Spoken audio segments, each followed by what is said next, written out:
Evankeliumit, silminnäkijä kertomuksia vai kaukaisia kuulopuheita?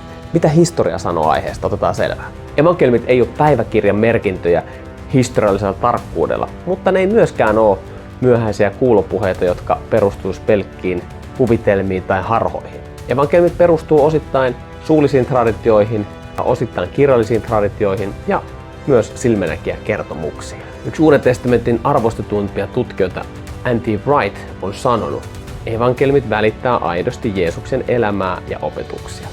Toinen hyvin tunnettu Uuden testamentin tutkija, Richard Vaughan, puhuu siitä, että evankeliumissa on niin paljon tarkkoja kuvauksia, että näyttäisi siltä, että ne perustuu ainakin osittain silminnäkijöiden kertomuksiin. Luukas antaa jopa ymmärtää evankeliumisen alussa, että hän on kysellyt silminnäkijöiltä, että mitä todella tapahtuu. Siis vaikka evankeliumit kirjoitettiin vuosikymmeniä itse tapahtumien jälkeen, ne perustuu silti hyvin huolelliseen perimätietoon, suullisiin, kirjallisiin sekä silminnäkijälähteisiin.